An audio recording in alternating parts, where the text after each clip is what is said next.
Le travail, c'est pas un coût, c'est un investissement et c'est pour ça qu'il faut augmenter les salaires.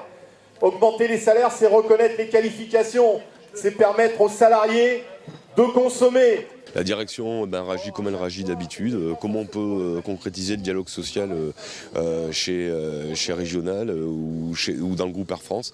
C'est le 49.3. C'est-à-dire que leur dialogue social se résume à ça. On discute et quand ça ne leur convient pas, ils passent en force. Voilà. Et ils n'écoutent pas toutes les propositions qu'on peut leur faire, puisqu'on n'est pas simplement des gens qui dénoncent, on est aussi générateurs d'idées, notamment sur le développement du client. Nous, on est complètement dans cette démarche-là. Aujourd'hui, on l'a déjà fait.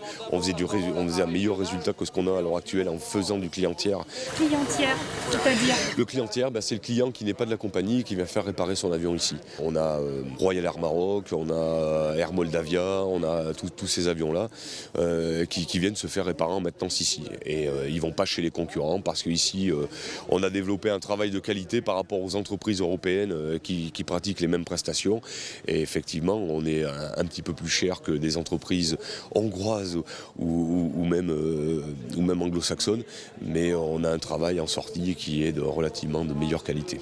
Et puis depuis 3 ans, on a baissé cette activité pour faire que nos avions. Et nos avions, ça ne suffit pas. On retrouve des préoccupations qu'on retrouve partout, des salariés qui n'ont pas les moyens de bien faire leur travail. Parce que manque d'investissement, parce que manque de formation, parce que menace de délocalisation ou d'externalisation. Voilà, c'est une entreprise, j'allais dire, comme les autres, où les salariés sont toujours culpabilisés. Il y a 60 emplois menacés, puisque aujourd'hui c'est un plan de départ volontaire, c'est certain, mais on ne peut pas imaginer que si personne ne part, les emplois seront tous reclassés dans l'entreprise. Tous les 2 ans, on retrouve une nouvelle formule, mais pour dire la même chose. Au début, on appelait ça des restructurations, avant c'était des licenciements, on a appelé des plans sociaux, puis maintenant ça s'appelle des plans de départ volontaire. Mais des plans de départ volontaire avec un coup de pied dans les fesses, c'est pas un plan de départ volontaire, ça s'appelle une restructuration.